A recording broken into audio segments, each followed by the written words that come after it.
Well, I think we're ready to get started. Well, good morning, everyone. So as the description noted for today's webinar, it's an exciting time in the Rockies for CCUS. My name is Lily Barkow, and I'm the Groundwater Section Manager in the Water Quality Division here at the Wyoming Department of Environmental Quality, and I'll serve as the facilitator today. There are quite a few CCUS projects that are getting off the ground through storage in the states like North Dakota or ongoing through enhanced oil recovery. Wyoming successfully gained primacy of UIC Class 6 wells in 2020 as one of 3 states directly implementing the program, the other 2 states being North Dakota and Louisiana. Wyoming started legislation of CCUS in 2008 for permitting and unitization, and over the years has enacted additional legislation for pore space ownership and long-term stewardship. Wyoming is not new to CCUS with a long history of legislation, but also with projects such as the Chute Creek Treating Facility in LaBarge, Wyoming. The LaBarge facility started in 1986 and captures 20% of the CO2 in the world with 6 to 7 MTAs per year, and is currently expanding that facility to capture an additional MTA per year. The University of Wyoming School of Energy Resources has been evaluating CCUS from capture to storage as part of the Department of Energy Carbon Safe program. Drilled 2 stratigraphic test wells currently permitted as UIC Class 1 wells, but designed and constructed to Class 6 standards and intend to convert those to Class 6 shortly.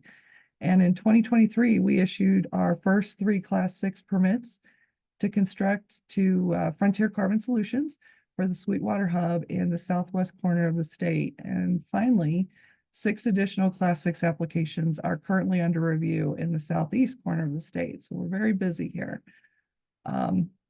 So Wyoming isn't the only busy state working on CCUS, but our neighbors to the south, Colorado, have been busy with legislation and working with operators as they look at direct air capture and science wells for carbon storage. We've also been working collaboratively to discuss interstate issues such as pore space and unitization. There are other projects and explorations related to CCUS occurring in the Rockies, but our focus will be primarily on Wyoming and Colorado. And we're excited to bring this panel to you today to discuss the CCUS technical and regulatory success and issues in the Rockies. I'd like to introduce you to our moderator today, Kristen Carter, Assistant State Geologist with the Pennsylvania Geological Survey, who will be guiding the discussion today with 5 phenomenal women who are superstars in the CCUS field. And then if you have questions today, please use the question and answers box at the bottom of the screen and we'll get those answered. So, Kristen? Thank you, Lily. As the manager of the Pennsylvania Geological Survey's Geologic Resources Division, I've been engaged in assessments of our subsurface geology for various storage applications, including carbon sequestration. Our CCUS work has afforded us a lot of opportunities to learn from and collaborate with neighbors and partners throughout the Appalachian Basin and across the greater Mid-Atlantic U.S. CCUS is not only an environmental imperative for decarbonization, but it's also an economic opportunity for Pennsylvania. CCUS stands to offer job security to existing industries and give rise to innovative new industries such as hydrogen and carbon products. By implementing CCUS technologies, Pennsylvania's electricity generators, fuel producers and processors, and high-emitting industries will be poised not only to survive the transition to a decarbonized future, but also thrive in a zero-carbon economy. At this point, I'd like to kick off our panel introduction. So Dr. Holly Krutka, could you kick us off? Yep, thank you so much. Hi, everyone. I'm Holly Krutka. I'm Executive Director of the University of Wyoming School of Energy Resources. Our mission is energy-driven economic development. We are housed at the state's only 4-year research institution, the University of Wyoming. And by statute, we were created to work both with academics and industry to advance energy technologies and policy important to Wyoming. So I like to say there's no one who has, or no state that has more to gain from successful CCUS deployment than Wyoming. Fortunately, we have a great regulatory structure and we have incredible experts and industry partners, several of whom you're going to hear from today. So we're really excited about the state of CCUS here in Wyoming, and I look forward to sharing some of that with you. Thank you. Next, Julie Murphy. Thank you. And as Lily noted, Colorado is, I think, playing a little bit of catch up to Wyoming, to be perfectly honest, but we're deeply committed to moving this ball forward in the carbon sequestration space. My name is Julie Murphy. I'm the director of the Colorado Energy and Carbon Management Commission. Until July 1st of 2023, we were known as the Colorado Oil and Gas Conservation Commission. Colorado passed legislation last year broadening what it is that we at now ECMC regulate. We now also regulate or have the authority to pursue primacy for carbon storage or Class 6 's. We are working on those regs, and I am happy to report that as of Saturday, yes, 2 days ago, our legislature finalized legislation to address pore space and a couple of other issues that were pretty critical to moving carbon sequestration projects forward in Colorado. That bill, House Bill 24-1346, is awaiting the governor's signature, and our work within the state has continued. We've put together 4 different reports in the state of Colorado on carbon storage and carbon sequestration and regulatory frameworks, legal frameworks, and then most recently a CCS safety study that I think are a great resource. And again, we see the long-term opportunity, given our agency's long-term experience managing the subsurface. It made sense for us to look into this space and look at how it can help Colorado achieve its greenhouse gas emission reduction goals. Thank you. Thank you, Julie. Tara Righetti. Hi, I'm Tara Righetti. I'm the Occidental Chair of Energy and Environmental Policies here at the University of Wyoming School of Energy Resources. And I also have appointments in the College of Law and the Haub School of Environment and Natural Resources. My background is in law, and I have focused on subsurface property law and administrative regulation of CCUS and other decarbonization sectors. And so glad to be a part of this group. Thank you. Thank you. So we'll hand it over to Ashleigh Ross now. Hi, so great to see you all today. My name is Ashleigh Ross. I'm Carbon America's Head of Commercial Development and Policy. I've been dedicated to the CCS space for 22 years now, having worked CCS academically with Howard Herzog at MIT, developing CCS projects with ConocoPhillips in that first wave of CCS in the 2000s. After the demise of cap and trade legislation, went hardcore subsurface and became a reservoir engineer with the intent of applying that back to CCS. Spent about 4 years helping BP build out its portfolio and strategy for CCS, and then joined Carbon America about 3 years ago because we are exclusively dedicated to the mission of CCS. And we do that through 2 primary ways. One is developing a capture technology, which is currently operating at the National Carbon Capture Center. We've got the largest operating cryogenic capture system in the world right now. But we also do full value chain CCS project development and have advanced Colorado and Nebraska's first commercial CCS projects. And we've got down here in Southern Colorado, we've got a number of DOE funded projects. We're really excited to be kicking off here. Thank you, Ashleigh. And Alicia Summers. Hi, good morning, everyone. Alicia Summers. I'm the Chief Development Officer with Frontier Carbon Solutions. At Frontier, our sole focus, like Ashleigh, is strictly CCUS. So we provide full turnkey solutions to emitters across the Rocky Mountain region. We are currently developing a project in southwestern Wyoming called the Sweetwater Carbon Storage Hub. We're super excited about that. It is the most developed carbon storage project in the Mountain West. We've had a lot of firsts with this project. One of them was we were the first company to execute a pore space agreement with the state of Wyoming. Super excited about that. And then also, we were also the first company to receive 3 Class 6 permits in the state of Wyoming. So a lot of good things going on with our project in Wyoming. And I'll pass it back to you, Chris. Thank you. Thank you. So welcome to all the attendees who are continuing to join us. As you've heard, we've got a really great panel today, and we're going to jump right in to our first topic, which is establishing underground carbon storage. CO2 is sequestered through natural processes, so soils, oceans, etc. But here we are discussing CO2 sequestration deep below the surface of the earth. Here's our first question. Why are the Rockies the best place for geologic carbon storage projects in the Western US? Can't you just store CO2 anywhere underground? And if not, are there factors driving best practices and places for geologic storage? We'll give it to Ashleigh. You want to kick us off on that topic?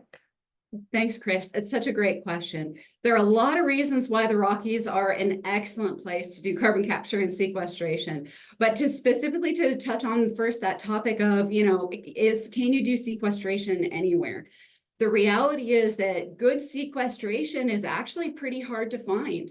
If you take a look at those, maps of the United States, looking at the storage atlas and kind of identifying the different basins where there is good geology, or where there's prospective geology, those are only actually accounting for a few different technical factors. But by the time we actually look at all of the additional factors beyond depth, beyond, salinity, and start looking at faulting and fracturing and all of the land rights and all of the different elements that you have to come together to make CCS happen, I think the Rockies has a pretty remarkable opportunity in terms of we've got really good geology, right? And Alicia and I, a number of us have studied a lot of this geology in great depth and detail. So there's a lot of really good, really prospective geology. But it also takes having the right counterparties and the right people that want to store their CO2. And so making sure that you've got, the motivated emitters to be able to do these projects, and having all of the right regulatory framework is absolutely critical. Having the right legislators and policymakers thinking about how to incentivize and pursue CCS. I think that's what we really have in a lot of the Rockies, is not just the right ingredients to do a good CCS project, but the way we can bring together all of those elements and all of the different stakeholders in order to get a project off the ground. That's what I love about doing CCS in the Rockies. Thank you. Holly, would you like to weigh in here? Yeah, sure. So I am probably the least qualified person to talk about geology on this panel, so I'm not going to do that. And Ashleigh covered it, and I'm sure Alicia could weigh in as well. But I think a couple other areas that Ashleigh also touched on are important. I mean, I think number one, first and foremost, that's really helpful. I mean, the reason we have such a great regulatory structure in Wyoming is because we have, as a state, been energy producers for a long time. And so I think that makes both our legislature and our populace very comfortable with the concept around CCUS, particularly having a robust oil and gas industry. I did just want to show one slide. Let's see.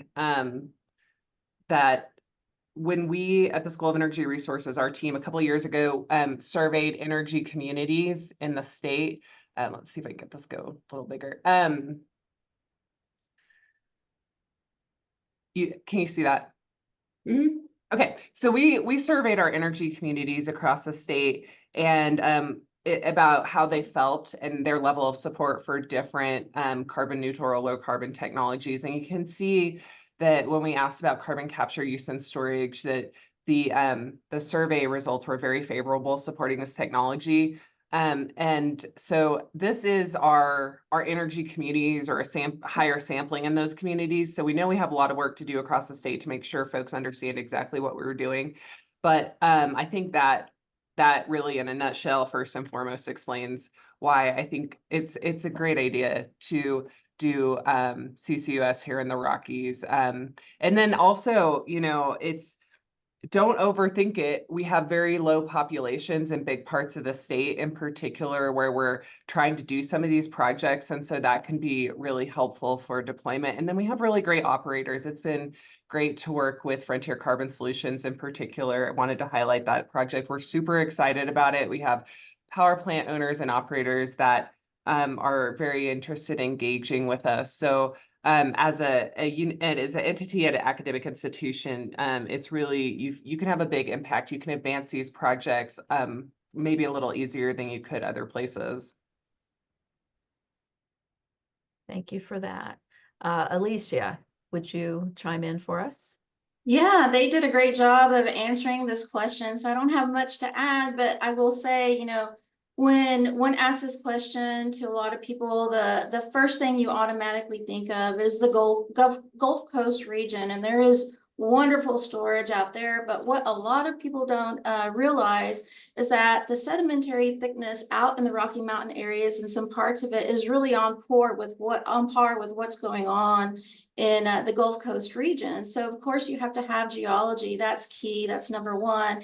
But then also, to add to what Holly and Ashleigh said previously, you've got to layer on all those other pieces that include, a state supportive legislation framework, and then also emissions. You have to have emissions and companies, industrial partners that are committed to decarbonization as well, and working with you on that front. And then also the community. We've had nothing but a great response out in Wyoming. Speak volumes to the people and the constituents in the state. I summarize it as basically they have an extremely high energy IQ. So they're really on board, with operators like ourselves coming in to develop these projects. So it's been great, but I think that's it. I'll pass it back to you, Chris. Okay. I want to turn now to the topic of regulations and regulatory framework. There's an abundance of opportunity for carbon storage in the Rockies through the development of those Class 6 wells and CO2 infrastructure. So let me start with Julie on this one. Can you give us a sense for the level of activity in Colorado over the past few years and the challenges that you are facing now? Staffing, writing policy, rules, adapting to the industry. With Class 6 permitting in Colorado currently overseen by EPA, what does that relationship look like in working with EPA as well? Thank you, Chris. I think that's a great slate of questions. And I do think that there's excellent opportunity in the Rockies and in Colorado. I think what we're seeing is an accelerated interest in CO2 storage and, kind of trying to look at those projects. We're lucky to have the pilot that I think Ashleigh mentioned earlier down in Pueblo, and really looking at the opportunity for CO2 storage in the context of the hard to decarbonize sectors. Our agency has a long history working with enhanced oil recovery using carbon dioxide, which we think of as different, and is subject to a different regulatory regime in Colorado. All that to say that, we've achieved a couple of legislative successes last year, this year, to really build out a statewide regulatory framework. We're looking forward to finalizing regulations that we can then work through with EPA on primacy to become the regulator. In the meantime, I think we have a strong relationship with EPA. We're trying to learn from what they're doing. We're trying to make sure that we're supporting both the work that we're doing, and we're setting the stage for the state of Colorado to achieve primacy at some point. We have had the ability to staff up to some degree to build out that expertise. As I noted, we've put together a number of different reports to make sure that we're continuing to stay current on the state of technology and the state of regulatory needs. We've had excellent partners between Carbon America, Oxy, and others. I think the biggest challenges, we're really facing are around pipeline siting. And, I think everybody understands those challenges. Stakeholder engagement on siting linear features across the nation is challenging. I don't think Colorado is unique to that. And then, concerns with what it means to store carbon dioxide in the subsurface, similar to many of the concerns that we hear around reservoir management for traditional oil and gas exploration and production. So I think that those are really, doing a deep engagement with stakeholders is going to be very critical for Colorado.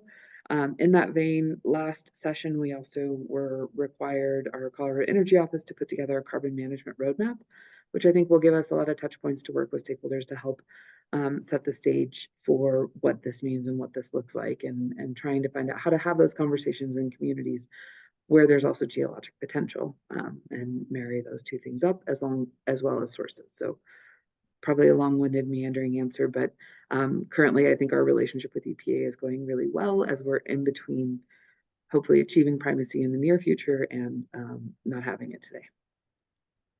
Thank you. Thank you. I do appreciate those insights. Let me go to Tara. And Tara, talking about Wyoming. Wyoming has a pretty robust regulatory framework, and it does look like CCUS is succeeding based on that framework. So do you have any lessons learned from your state or considerations that other parts of the country should be looking at as they work on CCUS projects? So thanks for that question. I think, Wyoming started very early, and, that is one reason that we're at where we're at today. But I don't want to overemphasize, because we are still testing a lot of these laws and frameworks for the very first time. So Wyoming laid forward the pathway, was able to achieve primacy thanks to great work in our agencies and support throughout the government.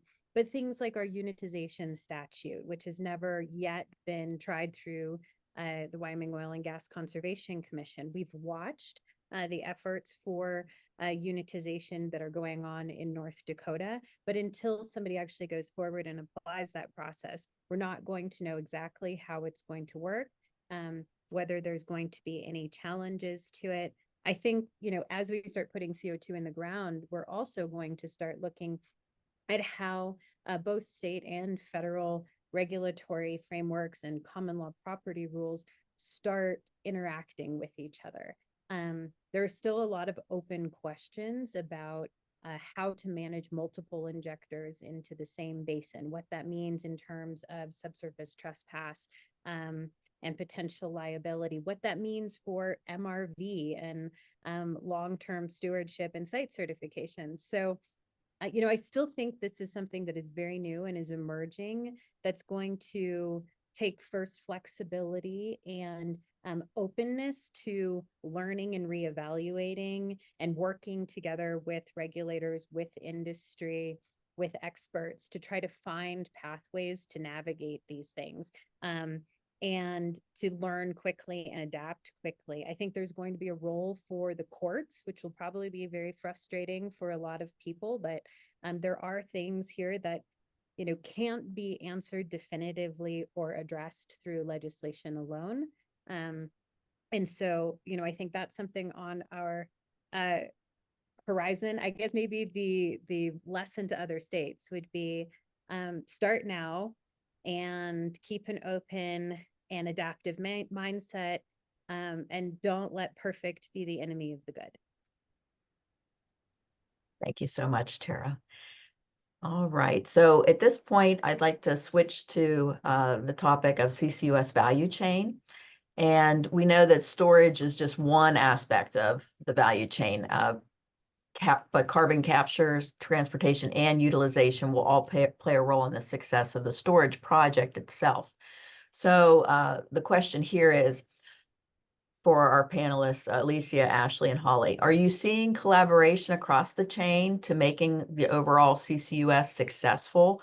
And what further collaboration might be needed if it's not already there, or not enough collaboration for these projects? So for this one, let's start with Alicia. Yeah, so we are seeing a lot of collaboration with our project, but that wasn't the case initially. We were founded in 2021, and I would say even long before, the inception of our company, we started working with some of our emitters, and just to make sure everybody knows, not all emissions are the same. You have ethanol, which has a higher purity of CO2, which makes it a little bit easier to get that and inject it downhole into the subsurface permanently. Not all emitters are the same. The ones we're working with specifically are hard to abate emitters, where it's really difficult to replace their energy source or their processes to make it more efficient. Naturally, they're going to have more emissions, more CO2. And here in the US, it's more of the we have more of a carrot instead of a stick approach. So how do you get some of these emitters motivated to work with a storage operator? What we were learning is that we really needed to have really roll our sleeves up and work integrated with these companies and help them along the process so that they can keep their eye on their core focus of whatever they're processing and producing. So I will say it was a challenge, but we've been working on this for 4 years. So So, and actually it lends itself to the state of Wyoming, how everybody's kind of in the same boat, rowing in the same direction, wanting the same thing to keep these projects in the state of Wyoming ongoing. So I think, you know, we all had the same motivation and focus, so that helped, but it was a lot of work initially. Thank you for that insight. Let me ask Ashleigh now. And Alicia, I think, brought up the perfect point that the collaboration has to have a purpose, right? And so, you know, for Frontier's purposes, it was collaborating with the CO2 sources to be able to get CO2 into the ground. And, you know, we've done the same thing here at Carbon America by collaborating really closely with the owners of our ethanol facilities, the owners of the facilities that we're planning to address through our Carbon Safe program in Southern Colorado. And it really does take that rolling up your sleeves and working it out with them. And in particular, because, you know, CCS is a particularly, it's a new thing, right? It's a new industry. It's new and different and makes everybody a little bit nervous. And so even organizations that say, well, if capture technology is touching my asset, then I want to own and operate that asset. And then, you know, they say, oh, but, you know, it's going to be a first of a kind or maybe second of a kind. Oh, maybe that's not actually what I want to do anymore. And realistically, we always want to also think about what's the most tax efficient structure for these projects. And that influences a lot of the commercial structures and business models out there. And so I think a lot of the collaboration doesn't necessarily, some of it is along the value chain. Sometimes it's with CO2 sources. Sometimes you might have different people doing, you know, capture, transport, and sequestration. But I think sometimes we've also jumped a little bit too far into kind of collaboration for the sake of collaboration. Right. And I've experienced some of the challenges of, you know, getting large organizations singing the same tune about CCS up and down an organization, let alone across multiple organizations. And so I think being really thoughtful about the purpose of the collaboration and how that needs to work is absolutely vital. And from our perspective, so much of that collaboration is not necessarily with, like, you know, big organizations and necessarily other people that you would necessarily think of as part of the value chain. Is collaborating with our communities. Is collaborating with our environmental justice groups to understand how can we set up a CCS ecosystem to further and support your own regional economic and social development goals. So I think that's where a lot of the real collaboration or where a lot of the rubber hits the road. Thank you. And I appreciate you saying how, you know, it does, when you collaborate, it does involve not just the projects that you might be bringing to the region, but also the identity and the workforce and the intentions of the area that you're going to. So exactly. Yeah, we talk a lot less about industrial hubs, right? Industrial hubs are for the benefit of industry. And a lot of that's about economies of scale and safety in numbers for the benefit of industry. What we talk about are community decarbonization solutions, decarbonizing the economic engines of our communities. Thank you. And Holly, would you like to weigh in as well on this question? Yeah, sure. So to take a step back, I think to your original question, yes, there's good collaboration.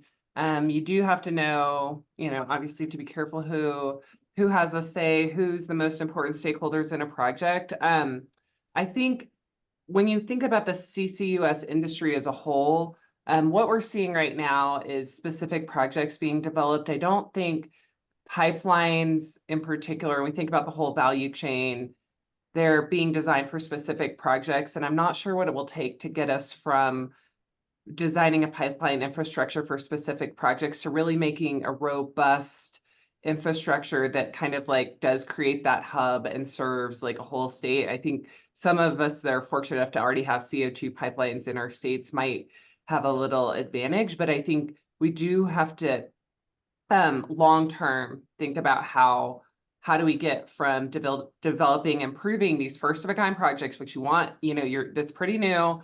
CCUS isn't new, but some of these projects are being applied to new facilities, or they could use new technologies, or they're new in new geology.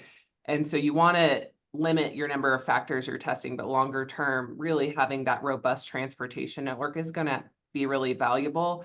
And one of the things that just that we're interested in looking at in Wyoming that we've done a little bit of research on, not a ton, oh, pun intended, but it has to do with the interplay between storage and like dedicated storage, where all you're doing is storing the CO2 in a subsurface aquifer, or enhanced oil recovery, which is an existing robust industry we have. And here in Wyoming, you know, obviously we get more revenue to the state from enhanced oil recovery versus dedicated storage, although both are very, very valuable to the state in terms of revenue and to the local communities.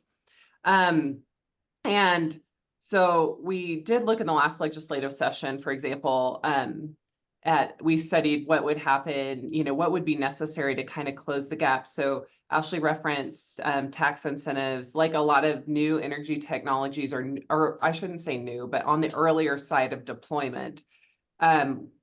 We choose in our country to use tax credits to incentivize those technologies and the first movers. So the 45Q tax credits, what we're using for CCUS. But there's a gap at the federal, it's a federal tax credit. And so it's $60 per ton for enhanced oil recovery and $85 for geologic storage. And so we kind of started looking at what would the state have to do to close that gap and kind of level the playing field.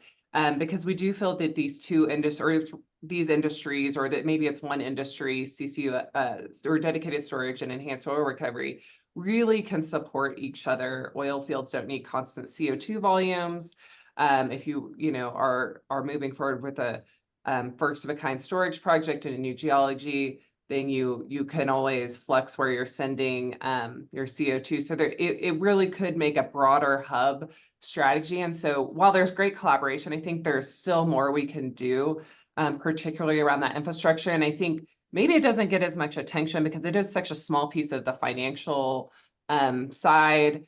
But it is long-term really important to doing this all the right way. I also wanted to flag, we're running the Integrated Test Center here in Wyoming, which is a technology agnostic test site for carbon capture technologies.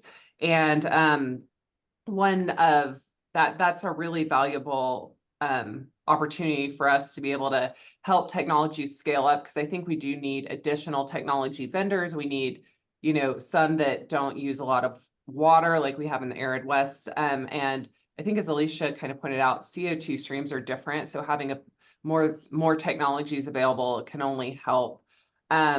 So I think in terms of, I think the other thing that Ashleigh kind of referenced that's really important is we do need project developers. So we're not hearing a lot of industrial facilities or power plant owners really wanting to own carbon capture projects. You know, their expertise a lot of the time isn't in the subsurface. If you're working with an oil and gas producer, that might be a little different. But for some of these emitters, this is very, very foreign to the emissions control technologies they've had to install in the past. And so having good, responsible technology developers, and again, you know, working in Wyoming, Frontier is really setting the bar. But having those folks come in and make sure they inform communities, they answer questions, they work with local entities. It's really important to getting these first projects off the ground. And I can't emphasize like what a delicate phase we're at right now in technology in the deployment. Just one or two bad projects is going to really hurt this industry in the long term. So having these responsible project developers is absolutely critical for the success of this industry long term. And we do have them, and we're grateful for them. So. Thank you, Holly. Before we switch gears here, just reminding, as questions come up, please use our Q&A box, and we will address those on the back half of our panel. Thanks to the questions that have come in so far. So let me go and switch gears a bit. We're going to talk more about stakeholder engagement. And now that we've laid the foundation for the important role that geologic carbon storage and site-specific opportunities across the Rockies provide, I want to bring everybody into a discussion on how you all are putting this into action to just get a sense for what's happening on the front lines of carbon storage. So this is for all 5 of our panelists. each give a chance for you to respond with respect to public perception. What role does public perception play as you move forward in your projects? What does it look like now in the Rockies? Have you been able to gain community support? And if so, what kind of tools, what type of meetings or engagements have been most useful? What roles education played? Looking for some insight on those various things. So let's see. Let's have Tara go first on this one. So I think stakeholder perception is such an important thing, and perhaps, at least from my vantage here at the University of Wyoming, I think a huge part of it is education. And public acceptance is created, I think, through engagement, through outreach, through constant contact and involvement, but it also involves continuing that and those efforts throughout the life cycle process. It's not something that you can just like get and check the box and forget about. So it includes an amount of stewardship, looking at how projects are working, the way that you communicate when things don't go the way that you expected or the way that you said that you thought they might. I think this has come across as a theme here, that this is a very sort of new industry. Things are still emerging, they're changing rapidly. And so communicating those changes as plans evolve, I think, is a really big part of that as well. So some of the work that my colleagues here have done are really focused on giving people the tools that they need to feel like they can participate in some of these outreach things. So you have, let's say, a NEPA public comment, or you have public comment on a permit. Do the people who are getting notice of this or seeing this come up, do they understand what they're looking at? Do they have places they can go to reliably get their questions answered in a way that feels like it's serious and authentic? And so I think it's a role that everybody in the industry has to play in the way that they carry out their responsibilities, and that we all have to sort of internalize as part of making this work. Thank you. Julie, would you like to comment?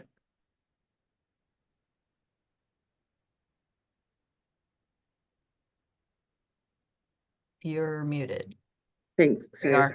one of those No frenetic problem. moments of like clicking over to some notes on this. I think that in Colorado, I think that there's lots of opportunity. We have a very different population distribution than our partners in Wyoming to the north, and that's creating for some very interesting conversations.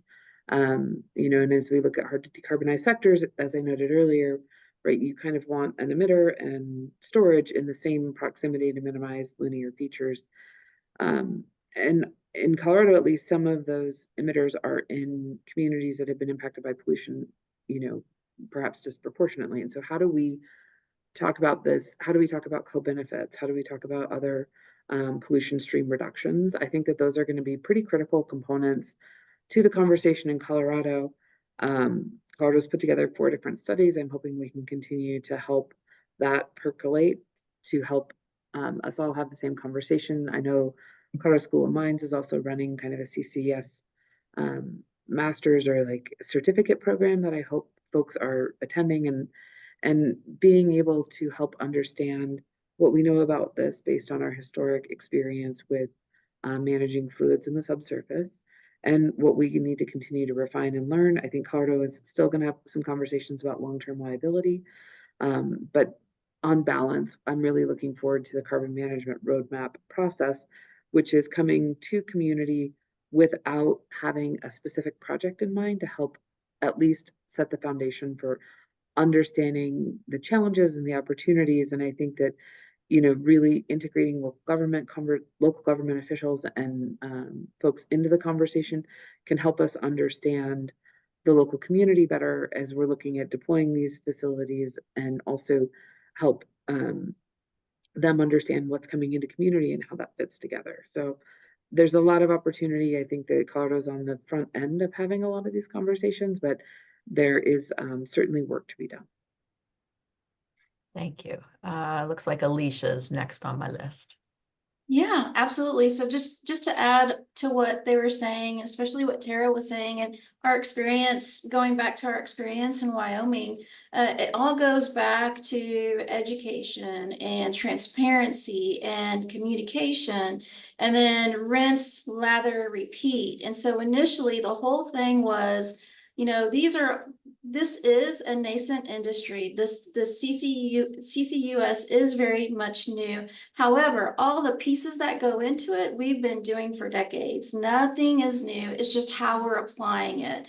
And so educating everybody on what that is. Pore space. What is pore space? A lot of the landowners out in Wyoming or everywhere, for the most part, understand what minerals mean, but what does pore space mean? And how are you going to manage that? How do you value it? So it's just going to the education and communication and then transparency around all of this. But it was, no one wanted to be the first across the finish line. So that was kind of that was a difficult thing. How do you make somebody comfortable or a group comfortable? The state was wonderful. We were working with the state as well, but they did not want to be viewed as guiding the process when it came to the landowners, which I think was very smart. So it just the burden of was on us to communicate to everyone, not just the state, but the community, that we were going to be good stewards of the community out there in the state itself. And what we were trying to do was ultimately make sure that the industries in the area that keep the communities ongoing were there for the life of the resources in the area. And that was huge. But it was just a lot of rinse, lather, repeat to make sure that they understood what our goal was ultimately, and that we were going to be good stewards of the community and the state there. Gotcha. Ashleigh. Alicia is right. Early, often, lather, rinse, repeat. That's very much what it is. And yes, there is an element of education, and CCS is new, and we do oftentimes when we're talking to people about a specific project, that might be their first introduction to the concept of carbon capture and sequestration. So yeah, there's a tremendous amount of kind of a learning curve that it's going to take for everybody to get up.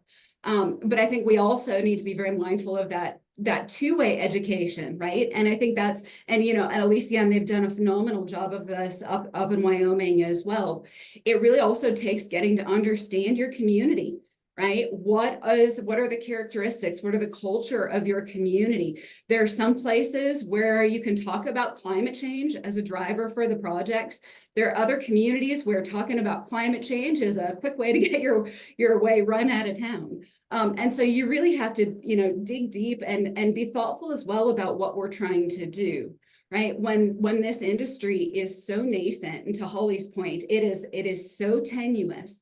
And we are only, 1 or 2 bad incidents away from, support for CCS overall, disappearing, making sure that these first projects out of the gate are building that community support, and where we're going to have all of the stakeholders around the projects singing kind of the praises of CCS is exactly what we need to be doing. And so a lot of that then comes down to us being educated by our communities about their concerns, what did they think about CCS, and incorporating all of that into our project planning so that we don't just kind of say, here's the CCS project, I'm going to come educate you so I can do my project, but we co-create that project with the community and with those stakeholders.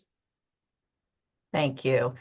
We've got about a half a minute before we're moving on to the next topic. Holly, would you like to fill in any gaps?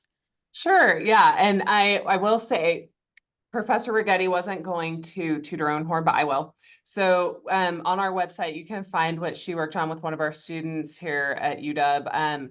Basically, what every Wyoming landowner should know about CCUS, essentially trying to help landowners understand the process of how these get permitted. And I would say here in Wyoming, again, because we have had a CCUS project operating for decades, that folks do generally understand it. I think they want to understand any implications about water, any implications about their minerals, and for future development. And then essentially a new project she's working on, which is how do you know you're getting a fair value for your pore space? And so doing a more academic study of that and being able to support landowners from a neutral third party and helping them understand their rights. And I would also just highlight, we do have, so Colorado School of Mines, I think, had the first graduate CCUS certificate. We have established and stood up the nation's first undergraduate CCUS certificate. So for working professionals looking to go into these industries, there are some deeper learnings available.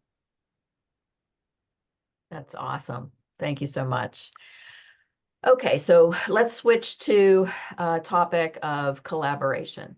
We've got a diverse panel here today with respect to research, industry, legal, regulatory expertise.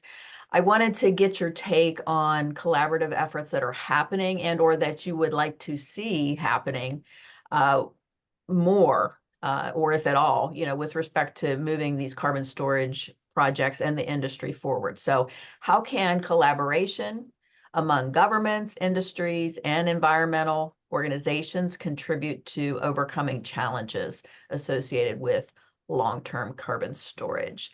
I'd like everybody to weigh in. Let's start with Ashleigh this time. I think the biggest thing we can do is collaborate to make sure we get these wins on the board, right? And so I think a lot of that, as I mentioned before, about kind of making sure that we're building out projects where we can get all of the stakeholders singing the praises of CCS, right?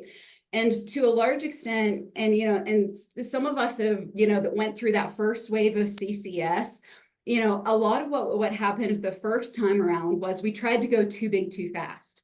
And to some extent, I think I see a little bit of some of that happening as well, with people trying to do these be-all, end-all projects that, yes, we absolutely are going to need, but people are kind of exclusive to some extent, really chasing these big mega projects and forgetting to do these smaller bite-sized projects that we can point to demonstrate the success, to demonstrate the frameworks, right? And to Tara's point, right? A lot of these things have not yet worked through the courts. How are these things actually going to turn out and materialize? We need to be mindful and thoughtful of the projects that we're taking forward in this very, very nascent industry. So I think it's collaborating to make sure we get those wins on the board, and they don't have to be grand slams, right? We just need to get, some singles and doubles, get some people on the base, and then start going for those really big projects.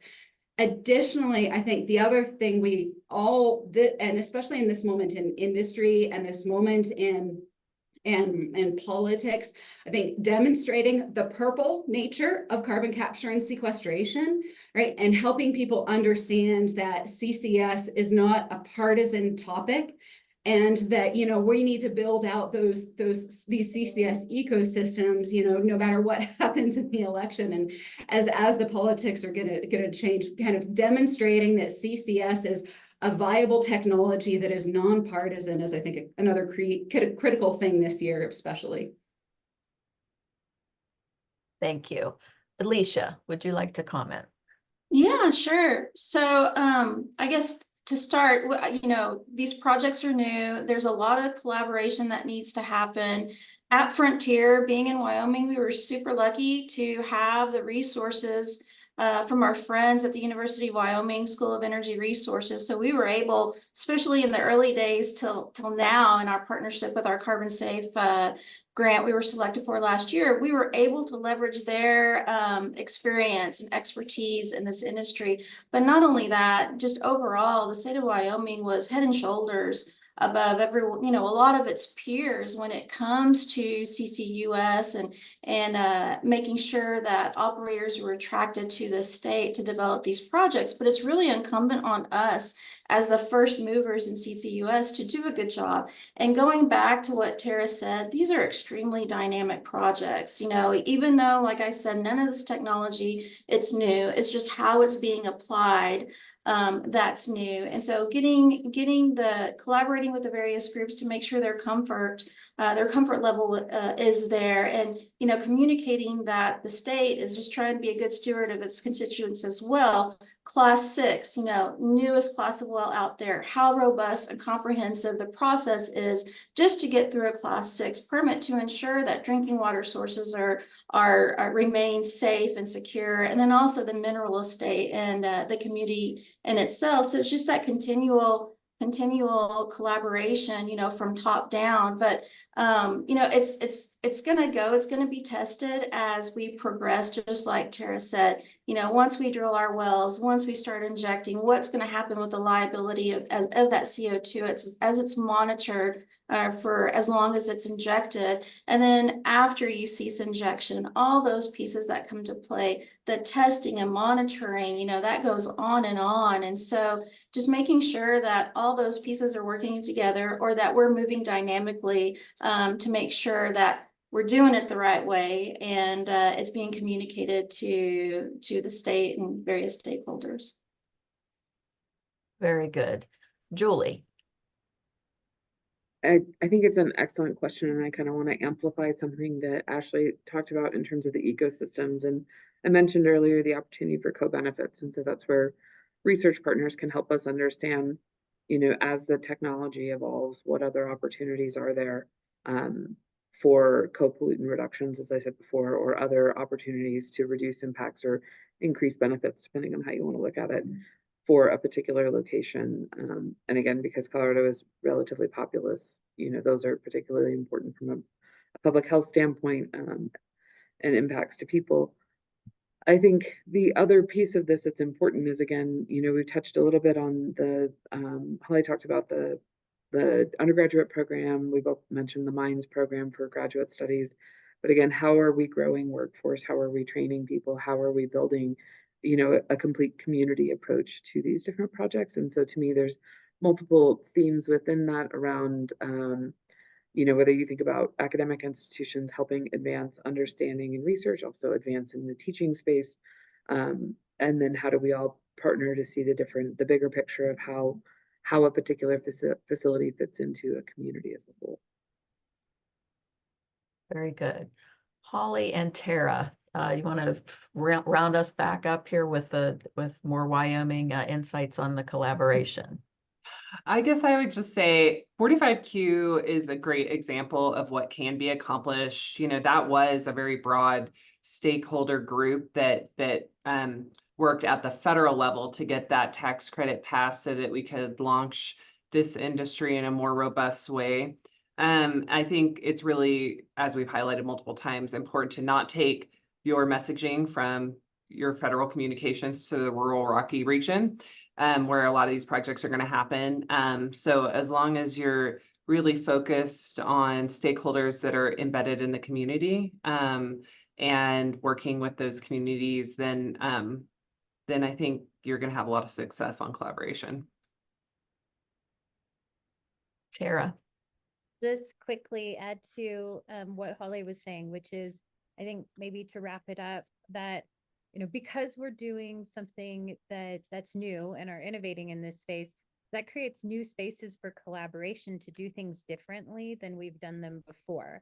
And really to remake and solve problems kind of together in new ways. And so I saw, for example, Alex's question in the Q&A about Navigator's pipeline and opposition from residents. But if you saw last week, Tallgrass was entered into a community benefits plan with the organizers of Bold, Nebraska, getting really robust community support. I think that's a great example of, a community group that, the Pipeline Fighters Hub joining together with a pipeline company to talk through the issues and find new solutions that maybe look different than what we've done in natural gas pipelines and petroleum pipelines, but are creating a path forward. So I find that very inspiring and encouraging.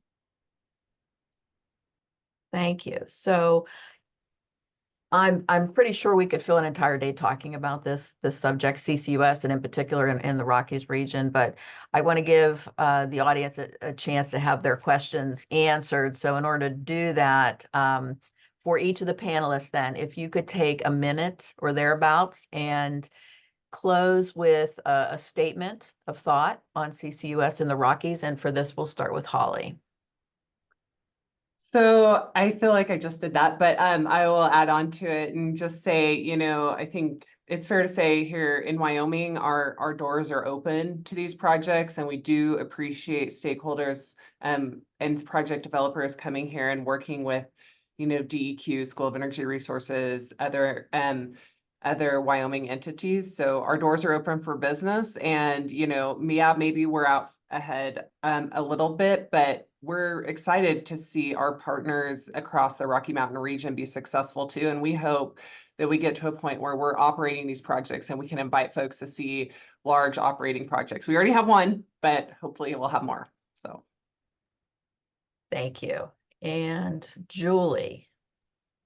Thank you. And it's perfect to follow Holly in that vein of kind of collaboration and the opportunity to work with neighbors, right? I think that the conversations we're having today, we need to continue to have those, but have them outside of the space where people are pretty comfortable with the topic.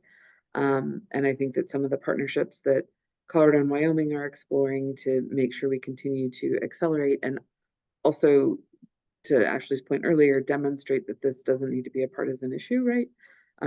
This is an opportunity, and this is a once in a lifetime opportunity in some ways with some of the tax credits.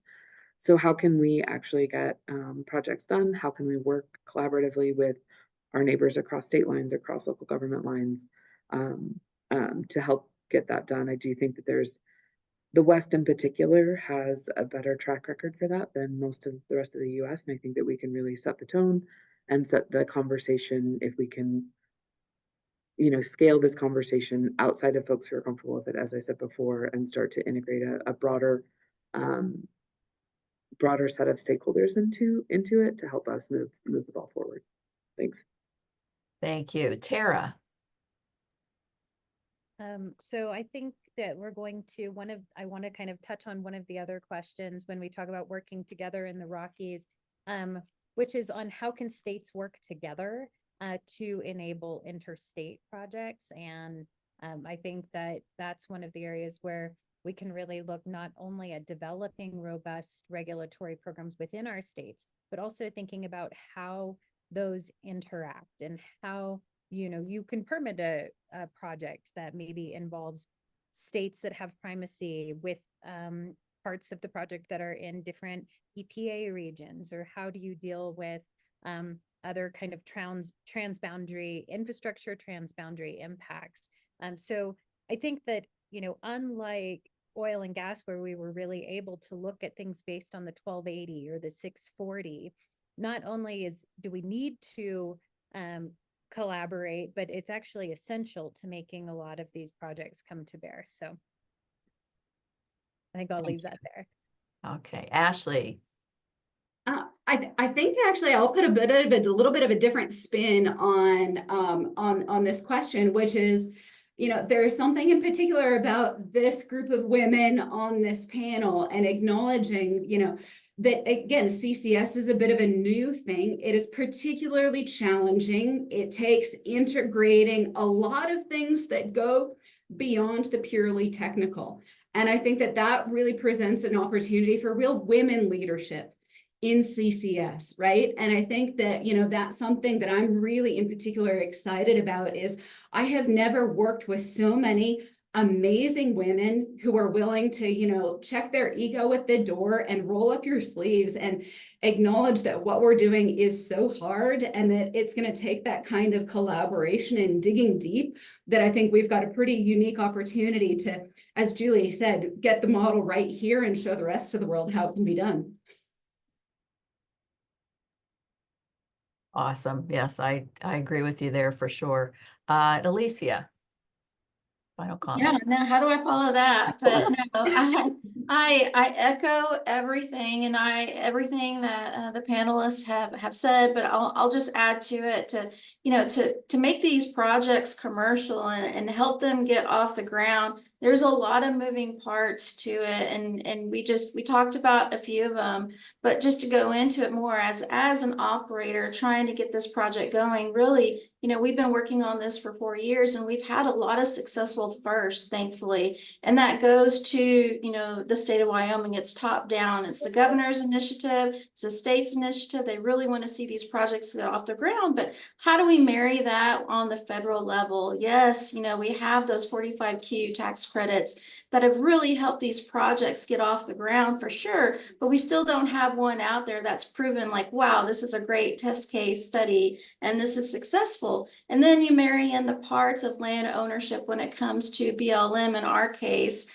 the checkerboard out in Wyoming. And so that can be an added layer of difficulty, you know, and it wasn't until June of 2022 where they finally laid out some guidelines on how to get that pore space. But there are a lot of things of that nature that, you know, if we can marry up, you know, the go-gettedness of Wyoming with some of these other parts, I think it would make projects like ours really become a lot more successful in a commercial time frame. So, you know, I would just, you know, I guess leave that with everyone to see where we can go from here and make sure that these projects are really executed on a timely level.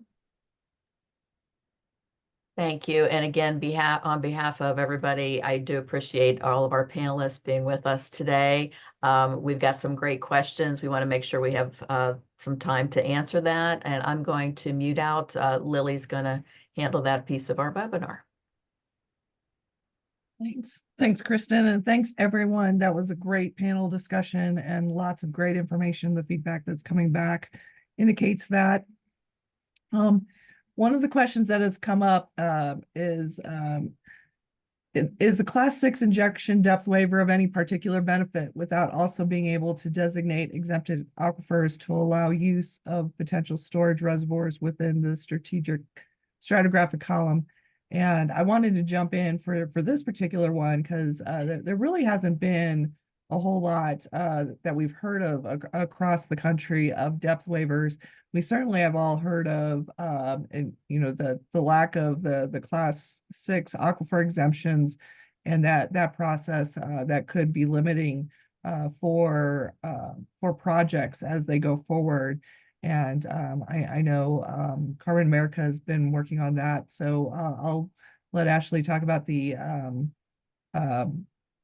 aquifer exemptions here. But in regards to the depth waivers, I mean, they are a useful tool for the time being as we work through this, especially when here in the Rockies, we've got very deep freshwater aquifers and needing, I know my program is potentially looking at injection depth waivers coming up for some of our projects that are moving forward for permitting. And for those that are familiar with that, injection depth waivers is a waiver to inject between two USDWs or underground sources of drinking water, because the regulations require for Class 6 to be below the lowest most USDW for those activities. And so because our freshwater aquifers are so deep, there's a potential that there's you know, an injection zone that's there having fresh water that we're not aware of. So the potential in the future, if there is drilling that's deeper and fresh water that's encountered, you might have to acquire that injection depth waiver, or if you're already aware of it and you know, going in between those USDWs. But definitely that aquifer exemption, I think, is something that will be looked at even further. So Ashleigh, do you have some comments about that? Yeah, specifically, Class 6 is the only class of underground injection control wells that is prohibited from accessing the aquifer exemption process. And so what that process looks like for all of the other classes is you can drill your well, and if you find below 10,000 milligrams per liter total dissolved solids, proxy for salinity, 10,000 is that critical limit. If you find 9,999, you can't inject into it. All of the other classes can say, hey, EPA, it will never be used for drinking water because it's already full of arsenic, because it's going to be way too deep and way too expensive when we have all these existing freshwater supplies. And the EPA can say, look at the data and say, yes, I agree with you. This will never be used as a drinking water source. proceed to inject. Or they can say, nope, I still think this could be USDW. You're not allowed to inject. Class 6 is prohibited from even accessing that process. What that means is that there are places, including our well in Northeast Colorado, we're able to inject only into one formation. A few miles over, oil field waste gets to dispose into something like 11 different formations. And unfortunately, the challenge is we want to do CCS where we don't have a lot of existing penetrations, where we don't have a lot of data. So that means that, you know, you're into drilling a hole test well before you know and understand exactly what that water limit is. And this very issue has killed DOE funded projects in the past. It's a risk to a number of projects across the United States. And there are some people that say, oh, just get an injection depth waiver. Or, oh, but can't you just get to some place that is saltier? The reality is that we would only ask for this if it was really the only way or the most practical way to do the project. There are areas where it's going to be too fresh. Yes, we could get the CO2 to an area that's salty enough, but it might be an extra 30 miles of CO2 pipeline. Does that really make sense? And so it's about making sure that we can use the best geology that's closest to the projects to be able to minimize that infrastructure. And so we've been, I think, moderately successful, and we're starting to get more and more people understanding this very issue. And the fact also that it's not something we can just take care of, you know, 5 years from now. This industry is getting started now. We need an ability to be able to make sure that these projects can get off the ground in the places where it makes sense. Thanks, Ashleigh. We kind of touched upon this in a couple other questions here and there, but what policy and regulatory changes are required to enable interstate CCUS projects in the region? And I think I'll throw that to Julie and Tara. That's really funny, Lily. I think you should probably answer it, but you know, I mean, I think that we need to be thinking about both surface and subsurface in this context, right? And understanding if we have either, you know, if storage is anticipated to be near a border, we need to understand what the neighboring state, what that regulatory regime looks like, what does pore space ownership look like, and to be able to work together. And I think that that's where Colorado and Wyoming are really leading in trying to solve those problems now, and to make sure that our regulatory structures are harmonious so that an operator is concerned about the neighbor doesn't hold up a project when you have geology that where it would make sense to have something that, you know, either spans to or has a potential to span to different states. So I think more work needs to be done on this front. I think it'd be a great topic for the Interstate Oil and Gas Compact Commission to take up and think about. But I think we should also be thinking about surface pieces around. It's likely to me that the surface facilities specific to injection would be located in one state. But as I alluded to earlier, pipelines often span 2 states, and we need to be able to work together on that front. And I know that the feds have a role in this too, but again, it's a great opportunity for collaboration, I would say, and I'm proud of the leadership that Colorado and Wyoming are exhibiting in this arena.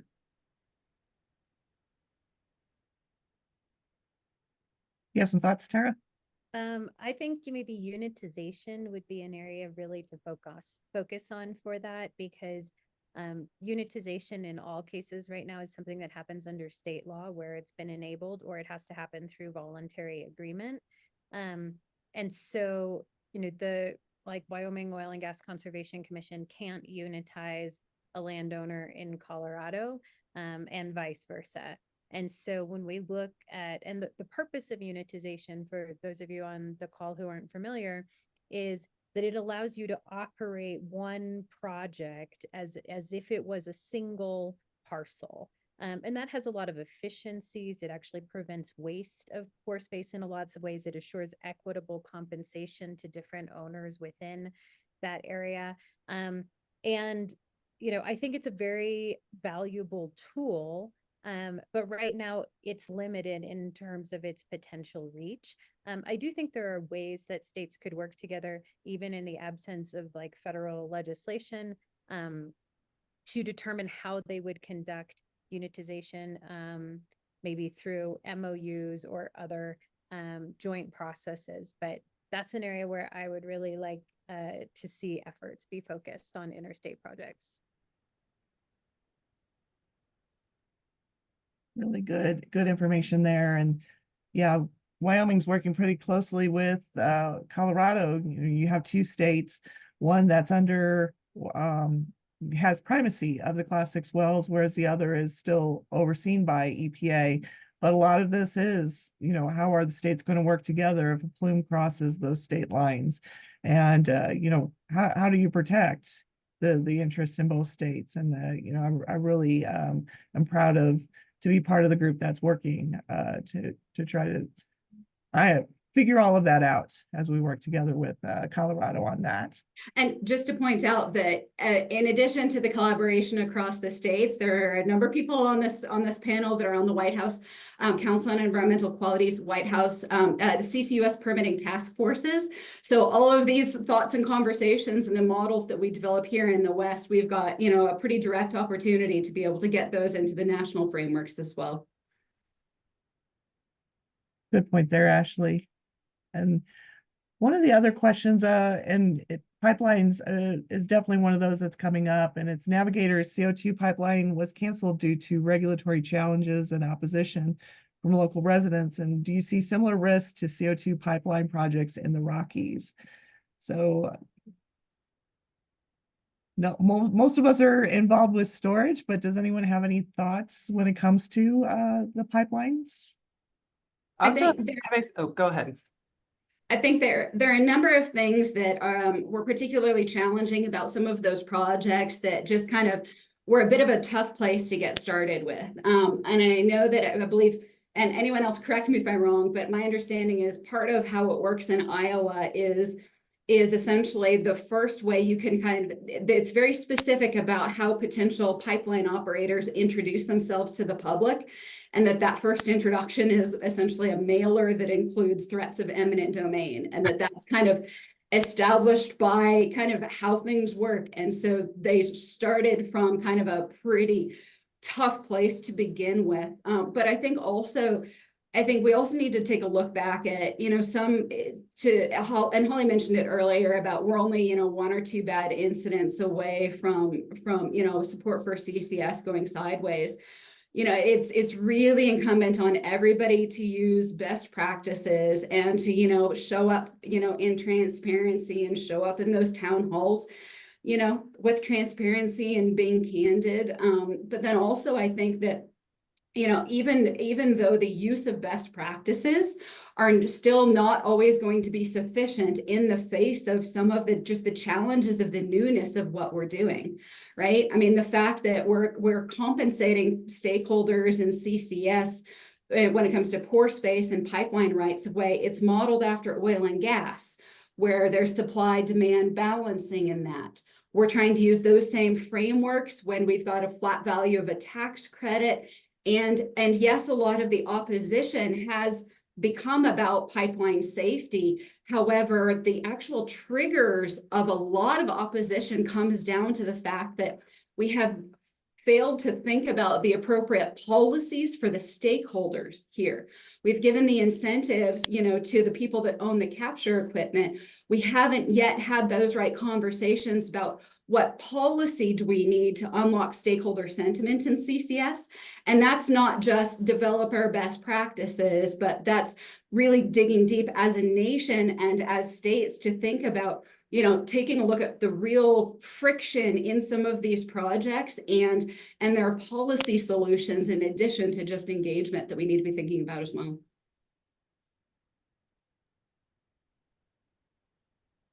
I guess I would just add, if you take a step back and look at energy infrastructure as a whole, having something that crosses multiple states where, that it's not, the project isn't starting and stopping there. That is not specific to CCUS. So we have another project in Wyoming, the largest onshore wind facility in the United States, or at least it was, the Cherry Sierra Madre wind facility, 3,300 megawatts, trying to get a transmission line to take wind to the West Coast. And that has also had a really hard time. It's been 17 years since they announced that project, and it's still still underway in terms of construction. So I think this is just a challenge for energy infrastructure that crosses multiple states as a whole, and CCUS is no different. So I don't think it's not a fatal flaw, but it is a challenge. And interestingly, as we've talked to some legislative offices about some of the ideas we have to unlock stakeholder sentiment here, some of them say, yes, I fully see that we need that for CCS, but we also need that for renewables, right? I think that there's just become that NIMBYism has become a little bit of, banana, build absolutely nothing anywhere near anyone, right? And it's challenging to get any of these projects off the ground. It's not just CCS.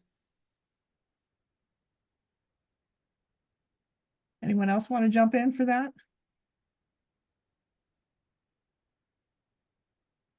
It doesn't look like it. So, another really good point, the focus of this conversation today was really on the deep saline aquifers, and we don't talk a whole lot about the hydrocarbon reservoirs or the depleted hydrocarbon reservoirs.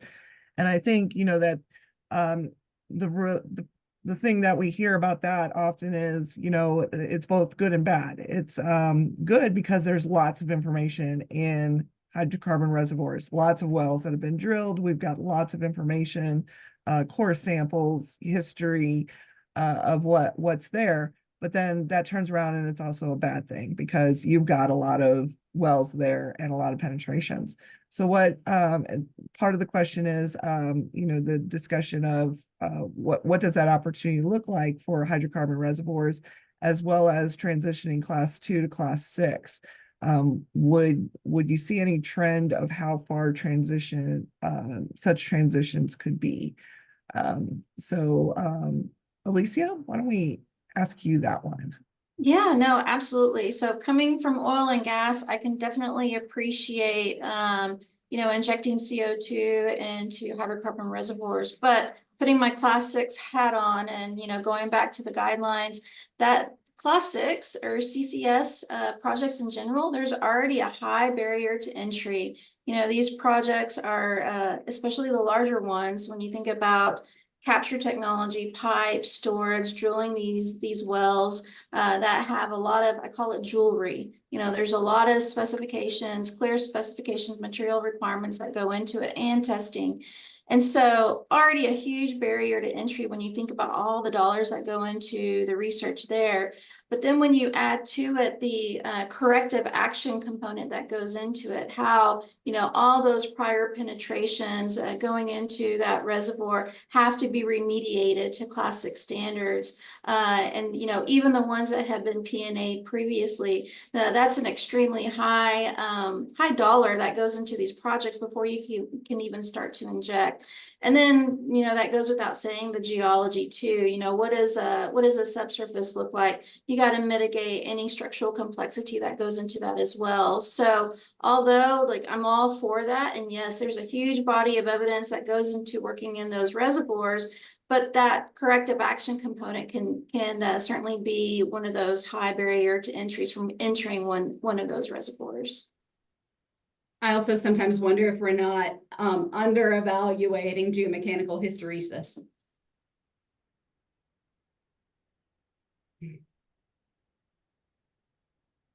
Any other thoughts? Holly, do you have anything from, a academia point of view on that and research that you guys have been doing there?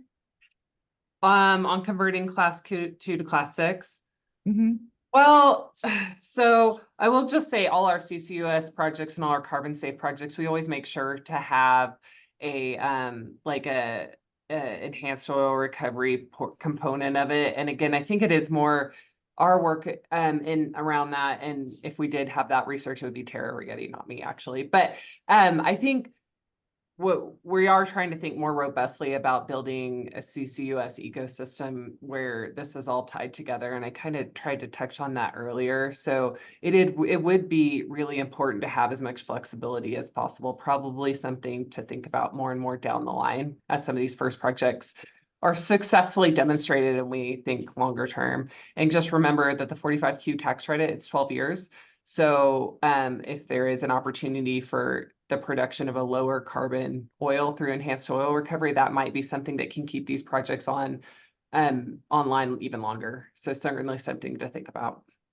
And just, one little detail that sometimes people forget is going from class 2 to class 6, that sounds great. But if you do have anthropogenic CO2, so anything coming from industry, that has to be a class 6 well too. So there's that nuance that goes into that as well.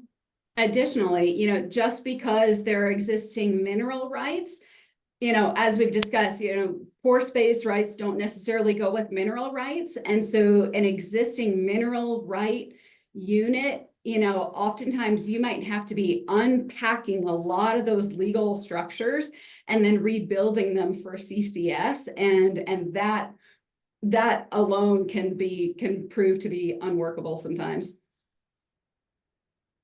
I think one other thought that I had on there is that currently the way that you can convert aquifer exemptions, the aerial or expand the aerial extent of the aquifer exemptions for class 2 wells, for class 6 wells is limited only to enhanced recovery wells and doesn't include class 2 waste disposal wells.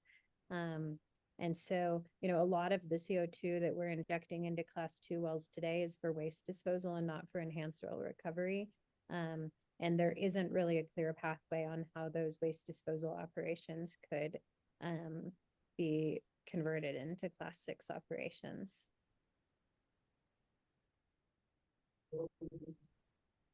Yep, great information there. And I think, I think that ties up a lot of our questions. I wanted to take a little bit of time to show what School of Energy Resources has been doing. We talked about community support and community outreach and engagement, and they've developed this really great tool that they're starting to put out there to help individuals better understand, because pictures say 1,000 words, and I'm really getting it out there in front of people. And so I want to give a chance for Holly to show what SER has been working on, if that's okay, Holly. Yeah, for sure. And really appreciate the opportunity. So this goes out to, what's next, the stakeholder outreach and engagement. This is what, if you can bring together multidisciplinary teams, particularly geologists and subsurface experts with, in this case, artists and even policy folks, that you can create a tool that maybe will help explain exactly what's happening in specific projects. And so the one I'm showing now was created by lots of different folks working together at the School of Energy Resources. We'd like to build this out for lots of different projects. So this is for the Wyoming Carbon Safe project in Campbell County, Wyoming, associated with Basin Electric's Dry Fork Power Plant, which is one of the newest coal-fired power plants in the country. If you can see in the background, you guys, can you see my slides or my show? Okay, good. This is the power plant back here, a couple thousand feet away. This is a well that is completed to Class 6 standards. It is not. It was permitted for Class 1 so that interference testing could be run. So this is one of 2 of these.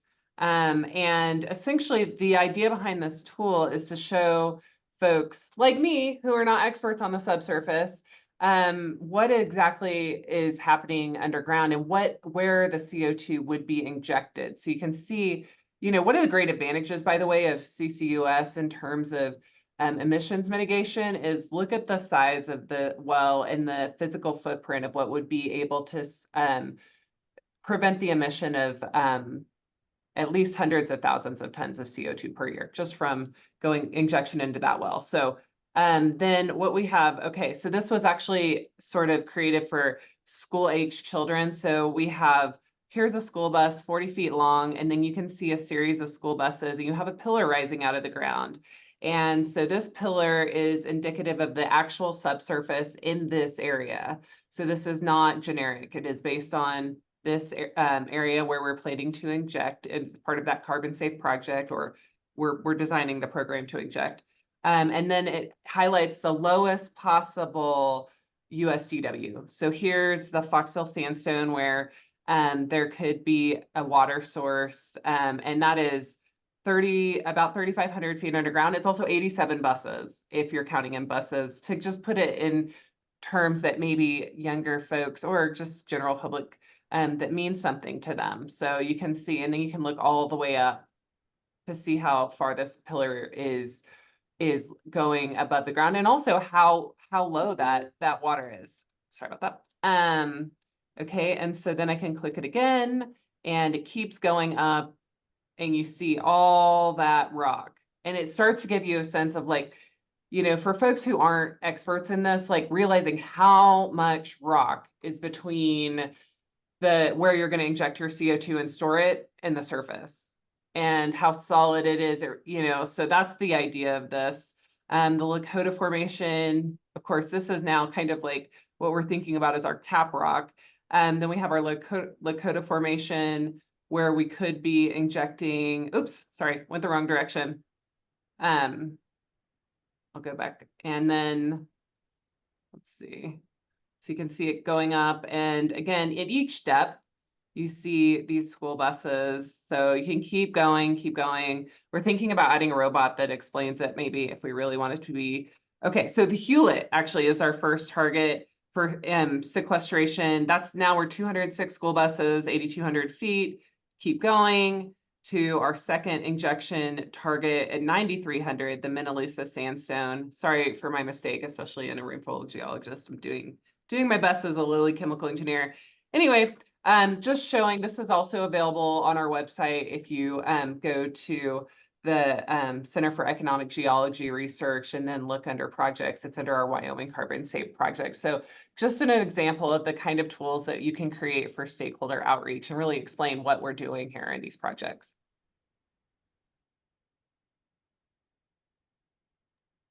Thanks, Holly, for that really neat graphic, and I think it went over very well at some of the recent meetings that we've had, just to kind of show through that information. Another question that came in, as we have 4 minutes left. In early years for horizontals in Wyoming, there were DSU and APD wars. The pore space agreements can be substantially different than oil and gas. Do any of you see potential issues with the ADP or APD or unitization process? So this is probably a Tara question. Sure, I can try to jump in on that. You know, I think this has come up a lot where, you know, somebody says, I have the permit, that means I get to inject my guaranteed amount of volume. You know, and because I was the first person to a permit, but that totally ignores property law.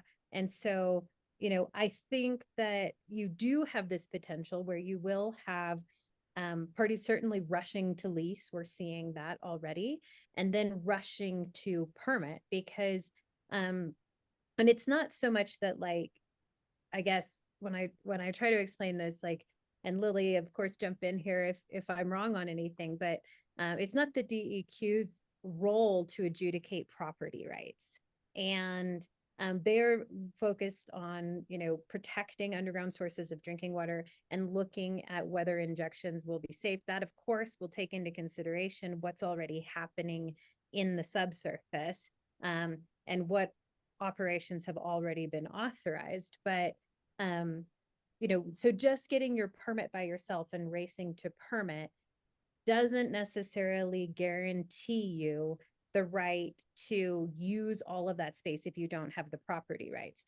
Now, unitization can try to step in and adjudicate some of that by allowing that combination of interest, but that still would require someone in Wyoming to have 80% in interest of a very, very large area typically.